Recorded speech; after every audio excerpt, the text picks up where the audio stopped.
Super warm welcome to this launch of the SciLifeLab Lund seminar series that we are kicking off today with the presentation, an overview presentation of the SciLifeLab Lund site. We will, in the coming year, we will hear presentations from all of the different infrastructures currently part of this site, which I will very briefly introduce in this presentation. So my name is Markus Heidenblad. I'm the site director at SciLifeLab Lund. I have my two team members, Anabella, Site Coordinator, and Wojtek with me here as well. So we, for simplicity reasons, we decided that I will present, but if there's questions and discussions, I hope that you will help me in addressing those. Right, so again, coming to the so this is the purpose. We will hear. I hope you can see in the back. It looks a bit. It's a bit light to me, but it looked better from the back. So we will hear presentations from the individual units. Here it's abbreviations, but I will go through everything. So we have 2 more events planned in the fall, and the remaining presentations coming in the next year. So I also wanted to tell you already at this stage that we are, as you will hear, we have a lot of ongoing activities and a lot planned in the pipeline. So we are already now looking to expand the site with 1 more coordinator. So if you are interested or if you know anyone, we have an ad out now for a 2nd coordinator here visible at the SciLifeLab website, but also you can find it via the Lund University website. So SciLifeLab, very brief introduction. I think most of you, all of you hopefully know what SciLifeLab is, but at the very high level summary, SciLifeLab is one of the major research infrastructures in Sweden at the same scale as Max4, and ESS is also an international one. And SciLifeLab is actually becoming the European benchmark in terms of molecular life science focused infrastructure. So it's truly unique also from a European perspective. And it's the slogan within SciLifeLab is that it should enable research otherwise not possible. And by that, we mean that any research group or any university, that it's impossible to develop all of these technologies at a single site. So that's truly the strength of SciLifeLab, gathering all of these experts and technical platforms across entire Sweden. So SciLifeLab is much more than research infrastructure, even though this is the solid foundation of everything. 10 different technology platforms, thousands of users on a yearly basis. I'm talking at the national level right now, and more than 600 technology experts. SciLifeLab, these are the strategic objectives of SciLifeLab. So it's much more, as said. So it also aims to facilitate the transformation of life science data into groundbreaking discoveries, so new knowledge, and has launched, for instance, the data-driven life science research program to promote this, applying the latest AI and machine learning tools to do so. It also wants to create or strengthen capabilities, research communities, and global partnerships. So there's more than 300 either fellows or affiliated scientists within SciLifeLab. And so gluing together these research communities and the infrastructures, we have the capabilities. So Anabella, I will tell more in a while, but Anabella is working in the planetary biology capabilities. So these are kind of grand challenges in society, in planetary biology, precision medicine, and pandemic preparedness, where everyone comes together to tackle these challenges. And there's also international collaborations, for instance, with EMBL. SciLifeLab also is very interested not only in promoting groundbreaking research, but also impacting society on a broader scale. So making sure that innovation and also the healthcare sector is promoted by developing technologies that could be implemented into future healthcare. And finally, to make Sweden more or stronger in attracting scientific excellence and also the way that we train tomorrow's scientists. So there are several different initiatives within SciLifeLab addressing all of these objectives. So as you know, SciLifeLab started quite centrally in the Stockholm-Uppsala region, but today it's truly a national infrastructure with activities at all of the major universities in Sweden. It has 10 technology platforms and some 40 research infrastructures. More and more of these are present here in Lund, which we are very happy to see. It allows you to study all molecular aspects of life from atomic scale up to entire ecosystems, and it's applicable across an enormously wide spectrum of disciplines and research fields. And it's, again, as said, much more than something that's there just to promote academia, but also industry, healthcare, and other users. SciLifeLab also has a new director, Jan Elleberg, who's an imaging specialist coming from EMBL in Germany. So we very much look forward to collaborating, and he will visit Lund later in the fall as well. Speaking more about the infrastructure, these are the 10 different technology platforms. So focusing on, we have 9 data generating platforms in genomics, clinical genomics, proteomics, metabolomics, spatial biology, imaging technologies, integrated structural biology, chemical biology and genome engineering, and drug discovery and development. And then we have the more data analytical platform in NBIS, the bioinformatics platform.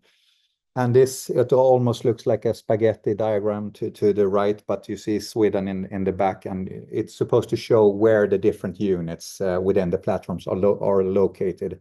And as said, we are very happy that more and more. So if you can see the green highlighting here, so we have now activities or full units in 6 out of these 10 technology platforms. So capabilities I already mentioned before. This is when SciLifeLab, with all of its powers in terms of technology, know-how, and networking capabilities, come together to tackle these grand challenges. So we have the 3: planetary biology, pandemic preparedness, and precision medicine. One should say that the pandemic preparedness capability had a dedicated government funding of more than 100 million during the pandemic. So it has been different. The funding has been very different, but still very important future fields. And again, the one who can tell you more about how the capabilities work in bridging between all of these different organizations is Anabella. So coming over more to the local perspective, as said, it started quite centralized in Sweden with SciLifeLab, and about 3 years ago came the decision to form national sites at the other universities or sites in Sweden. So not only Stockholm, Uppsala, but also Gothenburg, Lund, Linköping, and Umeå. And the sites are really there to, you will hear me say this word, bidirectional ambassadors. So we should make sure that the Lund ecosystem, the Lund researchers, can fully leverage all of the capabilities, the infrastructures at the national scale of SciLifeLab, and vice versa. I think there's unique research excellence. I will talk more about the strategic research areas and so on, where we can also put Lund more clearly on the national and even international map and strengthen SciLifeLab from the other direction. So this is an aerial view showing some of the main stakeholders here in Lund, which we are trying now to connect. And we have, of course, met in different constellations with all of these. So we have the 3 main stakeholder faculties: engineering, sciences, and medicine. We are located here in this very building, the small office that we have, SciLifeLab Lund, Anabella, Wojtek, and myself, and soon a 4th person sitting 1 floor down at BMC D14. We want to, of course, connect with industry in terms of SMEs at Medicon Village, incubators, Skåne University Hospital, which of course has activities not only in Lund, but also in Malmö, and with the other major infrastructures, which is really unique here in Lund. And we have the tram connecting, we have links, ESS and Max4. So we think that that's something really unique, even though those are separate organizations. If we can bridge and find new cross-disciplinary collaborations between the two. So happy to see that we have some representatives also from Max4, ESS, and M4Life, which glues everything together. Coming back to the infrastructure units, these 6 we have part of SciLifeLab. So I will again go through them a little bit more in detail in a minute or two. And then we have 3 additional ones. So when we created the site here in Lund, we We also identified 3 additional ones that are nationally relevant platforms or technical platforms, which we felt that these are very similar or equivalent to SciLifeLab. So it's the BioMS facility focused on mass spectrometry, the Lund Bioimaging Center. Both of these units are here in this building, and the Lund Protein Production platform at the Natural Science faculty. So we have 9 altogether currently, and we are happy. First of all, we're happy that all of these 3 has been nominated to become a formal part of SciLifeLab from next year and onwards. And we have additional candidates. So there was a national technology survey a little over a year ago when there was actually out of, I think it was 80 suggestions altogether nationally. 10 were selected to become part of SciLifeLab, and 6 out of those 10 came from Lund. So I think that shows that we have a lot to offer and contribute with. We don't know if they will become, so that's a process. We're still awaiting the final decision, but there's nothing stopping us, of course, from integrating and building something strong together, regardless on the outcome. So now I will very rapidly go through. I know that we have some experts sitting in the room, but this is more to kind of promote in a one-sentence summary. So BioMS offers cutting-edge mass spectrometry and related advanced technology platforms. This is the next one who will present. So we will provide a link at the very end of this presentation. You should already then sign up for the next seminar. So we have contact information to keep people within the facility, both at the director's level and more operative level. Chemical Biology Consortium Sweden, Lund Node, very long name, helps researchers find and develop small molecules to understand and decipher the function of biological pathways. So this is a relatively small but highly specialized platform or unit which develops very customized solutions towards the user needs. So it doesn't have that many projects per year, but very impactful ones. And the contact information, again, you see with Roger and Fredrik, and you also have the QR codes if you want to visit their website. Clinical Genomics Lund, so the Genomics Core, sometimes referred to as CTG, Center for Translational Genomics, offers expertise and services in genomic technologies to promote translational research projects and projects aiming towards clinical implementation. But of course, open to other genomics-based needs as well. And in this picture, you see some of the ultra-advanced sequencing equipment present within the facility, and it also has a national profile area and single cell and spatial applications. Again, with contact information, and this is the second one which you will be able to hear more about in this year, so in December. So sign up if you're interested in genomics. Cryo-EM offers state-of-the-art equipment for single particle and cryo-EM, sample preparation, sample screening, and data collection. So this unit is currently being established. I suppose we can say where you see the everything being built. Hopefully it's a little bit further down the line. It's almost up, and not yet, but it will become up and running quite soon, hopefully, and it's part of a bigger national network also with more, so some screening instrumentation and some more high-resolution instrumentation in Umeå and Stockholm, but an important part of a national collaboration. Then we have the display and selection technologies focused on supporting development of therapeutic antibodies, isolating and characterizing human antibodies from in-house IP3 antibody libraries. So this is part of the drug discovery and development platform at SciLifeLab, which has several complementary units, mainly localized in Lund and in Stockholm, led locally here by Mats Olin. Right. And then the imaging center, which I mentioned briefly before, which is a quite big one, localized at the D11, so again in this building, which houses a large variety of advanced preclinical and clinical imaging equipment and techniques ranging from micro to macro. So really diverse and comprehensive setup of imaging instrumentation. and a lot of know-how in different fields of imaging.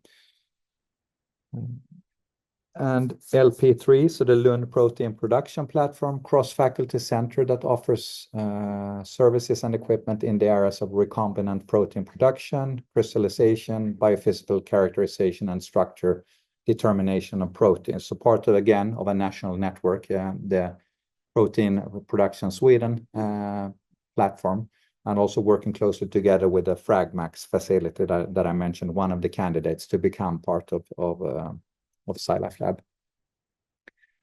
And coming towards the end of these 9, NBIS, so really European powerhouse in terms of data analysis and bioinformatics, which offers, I think many of you have probably used NBIS, or you're definitely aware of them, offers bioinformatics and data science support, including advanced bioinformatics analysis, bioimage informatics, data management, and support to compute resources. So the local leader here in Lund at NBIS is Dag Aren, and we have quite a number of bioinformaticians connected to the NBIS platform here in Lund as well, but more than 100 nationally and 10 or so here in Lund.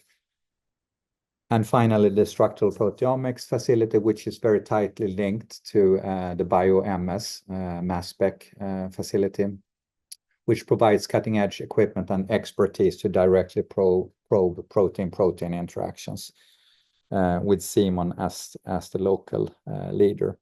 So that was just a very high level or one sentence summary of all of these. Again, if you're interested in these technologies, either reach out directly to them or wait for the seminars when you will really hear these units present in much more detail.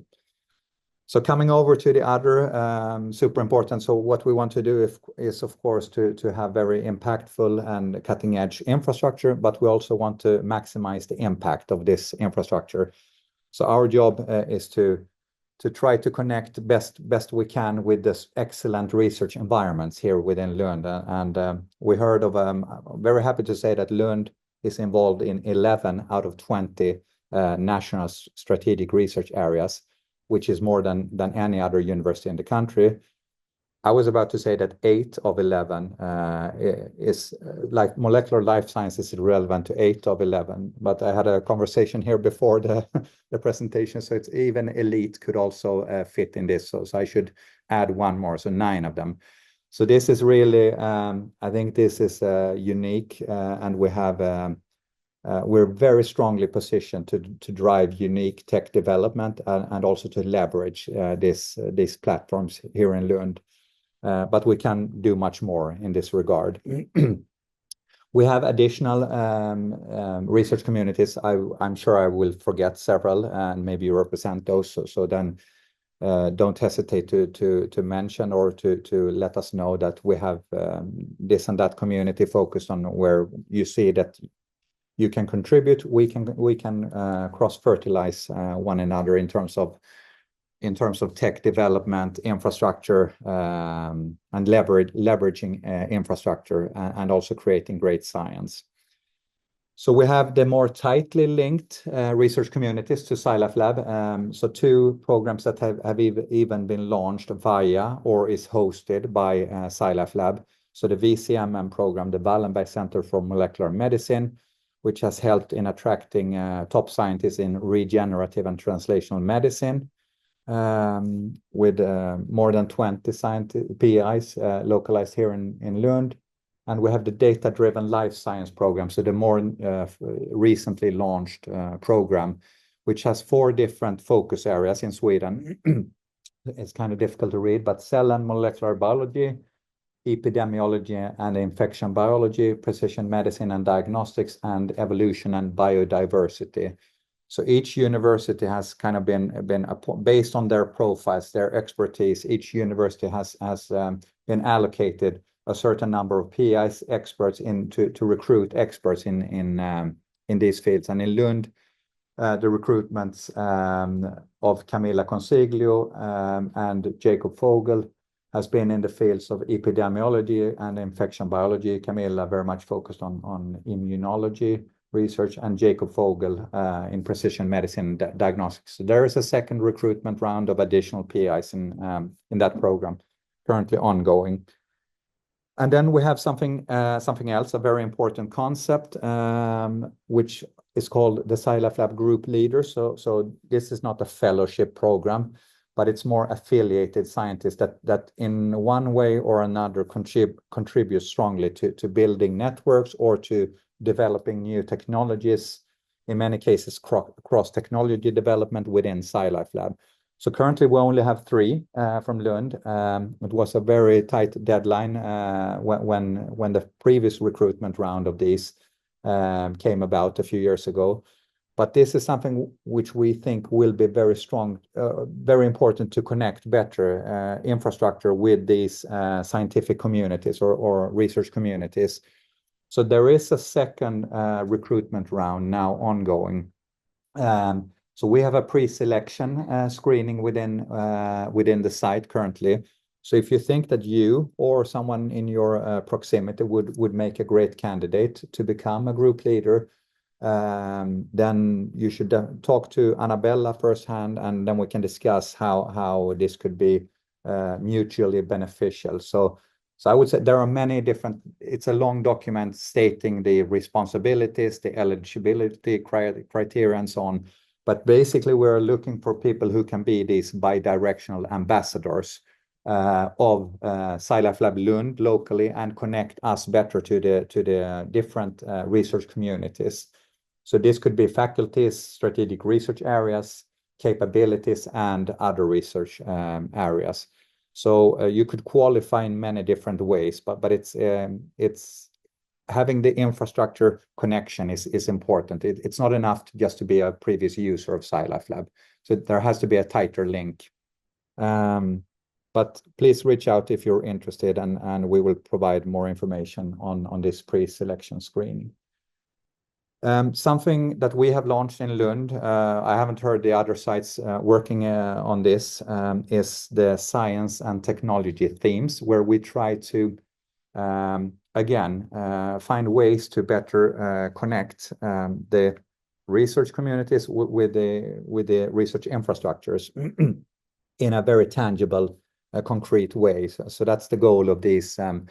So we have been challenged by SciLifeLab nationally. What's unique in Lund? What's your flavor to SciLifeLab on a national scale?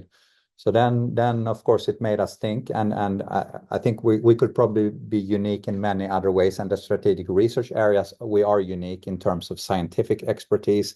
We have the technical platforms where we are also unique. But what we want to do is again cross-fertilize. So bringing together uniqueness from the scientific scale with the infrastructures. So these are 2 areas where, as you see, we have identified that we have a lot of data generating platforms in structural biology and single cell omics. It's bioMS, CBCS, almost all of the ones I mentioned before on structural biology. We have the ones that's currently not part of SciLifeLab. Of course, I mean the major ones in Max4 ESS, NMR facility in Gothenburg, LU Fold. If you look on the left-hand side in structural biology, on the single cell side, we have a Clinical Genomics Lund, bioMS, imaging facility, NBIS, and also new instrumentation coming to cell sorter to the FACS facility. So these are very much bottom-up initiatives that has come. It's very much community-driven, so it's not secret locked constellations. So if you're interested or know people that are interested and are willing to commit and contribute, you can let us know. It's again open, but you need to be actively contributing. And we think that there's many more which we would like to launch in the future. So we are working on different aspects. Wojtek is the one who's coordinating the structural biology theme. And working a lot on data integration and harmonization, studying how we can better integrate the different data sets. I think that's a challenge on everything that we're talking about, but you have started in a very concrete way and discussing with other experts in the facilities and PIs at the university on how this can be done.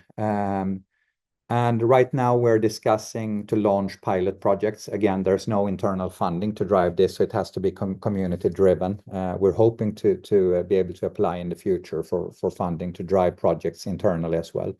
But now it's driven basically by the researchers and by the interest from the facilities. So I wanted to mention this and also maybe challenge you to help us come up with additional ideas for the future on other themes that we could launch. So then trying to summarize a little bit what I just said, we have the site in Lund, the four of us working at a more hub level. But if you look on the next layer of the onion, we have all of the research infrastructures with 60 people or so experts in different technology fields. We have the 35 researchers that are more tightly linked or affiliated via the SciLifeLab or Wallenberg funded programs. Again, we would like to use the group leader concept to connect stronger to additional communities here in Lund. And we have a steering group and a management group in place, which is again, right now, especially the management group is quite centered around infrastructure. That's something that we see. We want to get more community researcher input in that constellation as well. So I will show you how it looks in a minute.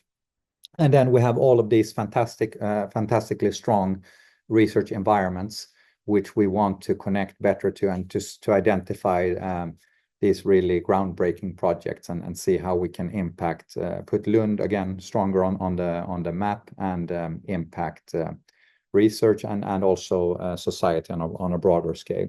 So see how we can merge or leverage the expertise from the technical side and the research side in the best way. Steering group. Just so you have seen, so we have good representation from all of the major stakeholder faculties and from Region Skåne. I would personally like to see additional, maybe students, industry representatives, again, having the researcher perspective more clearly. It of course comes via the deans that we have as well, but I think we can build an even stronger organization in that regard, and also the managed group, which I think is fantastic. A lot of brilliant minds and people that really, really motivated to. Many of these are PIs as well, but also very driven to change things for the greater good. So I'm very, very happy to work with all of these, this entire team. But I think we can complement with additional stakeholders to make it even stronger. I'm getting towards the end of the presentation here, so I just wanted to do a quick recap of some of the, so to the left you see some of the completed activities. I won't go through those again, but maybe more focus on the right-hand side in this slide. So we have a lot of important activities now in the coming year. Some of these activities are things maybe looking a bit into 2025 as well. The nomination of group leaders, the new site coordinator and integrating that person in a good way, recruitment of more DDLS fellows. We have the visit from Jan Ellenberg, the SciLifeLab director, and we're very happy. I talked to Claire here before, and he wants to visit also Max 4 and ESS. So very happy to see that he has a big interest in Lund from a broader perspective as well. Super important point is the establishment of a coordinated research data management roadmap. So this is something that Wojtek is working on together with. So mapping resources and needs, both from the infrastructure side of things and from the researcher perspective, to see what do we have here in Lund, what's available on the national scale, and see how we can better coordinate and leverage local and national resources, and maybe link up in a better way to the central, there's centralized initiatives here at Lund University and also on the national scale. So it's a very complex landscape, but we're very happy to have Wojtek work in a, again, very structured and concrete way and see how we can hopefully have a better, more structured way of working with these data management questions in the future, which we think will be super important to fully leverage new tools that's coming and so on. We have a research infrastructure workshop planned later this year, where we see that there are many things that we could work better together, coordinate joint functions and so on. So we will have a workshop discuss with the people from experts within the facilities to see which collaborative projects should we prioritize for the future. We will coordinate the Lund part of a national postdoc program. So SciLifeLab has been successful in attracting European funding, so Marie Curie funding for a national postdoc program, which will recruit 48 postdocs. I will come back to it in a minute. So we will coordinate the Lund-based activities within that. Hopefully, we will integrate more and more research infrastructure units in the coming year as well. We had several candidates, as mentioned before. We want to launch more of the science and technology themes to bridge the communities with the technology platforms. And we hope to launch another SciLifeLab Day. So we had a very big meeting gathering a lot of different stakeholders from the entire region, both industry, healthcare, academia, and other players last year. So more than 250 people signed up. I think we only had room for a little over 200. So we want to do a new round of that next year, but maybe having a more local touch on the meeting. So that's some of the things that we have in the pipeline. This, I just wanted you to have seen the postdoc program, the Pulse. So it's an international postdoc program empowering future leaders in life sciences. It will be focused around the 4 profile areas, which are quite broad in the DDLS program, the ones that I mentioned before. It's also focused very much on collaborations with the drug discovery and development platform within SciLifeLab. So there will be 2 different tracks within this, 48 postdocs, 32 of them recruited in an academic track and 16 in an entrepreneurial track. With starting dates in October 2025, October 2026. We still don't have all the information, but it's 9 different universities. It's supposed there will be a national, international selection committee that will go through all of the suggestions.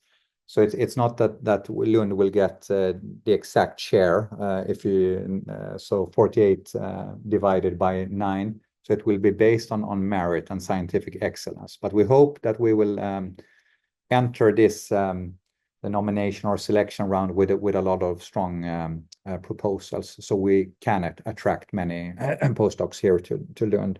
And it will be as the name alludes, it will be co-funded. So half of the funding will come from the research, the PI, the research group, and half of it from the grant. And then we also wanted to promote this tutorial, which will be given in Lund later this year on building and sharing machine learning demo applications within life sciences. I don't know exactly where it will be organized, but maybe it's Forum Medicum. And you have, if this sounds interesting, you have the QR code, and you can also contact us afterwards. So that's something that we wanted to promote, and this is more to show that we see our jobs as I mean, we are a relatively small office, but what we want to achieve is I mean, fully leverage again, mainly from within Lund, our ecosystem, connect all the relevant players to promote impactful science and also impact in other regards. So we have met with a lot of different organizations, and we want to try to be these matchmakers in this regard, both nationally and locally, and also to help researchers which maybe it could be so that they have a great idea, but they don't know who to talk to. So the goal is that we should be the one-stop shop that can, at least, even though we don't know everything about all the technologies, we can put you in contact with the right person. So that's the goal from our side.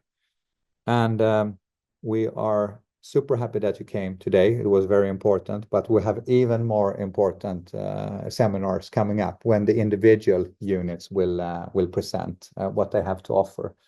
So this is the schedule for the rest of this year, and also for the coming year. So it could be that some of these platforms or technologies are more or less relevant, but you should sign up to the ones that you're interested in. I would sign up to all of them, and I will be at all of them. So you have the QR code to the very next one on when BioMS will present. And I think that was right. So LinkedIn is currently the best. If you want to know about the latest news, we put everything on LinkedIn. I think that's the best way. We try to get hold of communicators at the university, at different faculties and so on, and we have a website, but this is really the channel where we put everything. So you should follow us on LinkedIn if you're not already doing that. And then on behalf of all of us, I want to thank you, and I will move one step back so you can register for the next one. Thank you very much.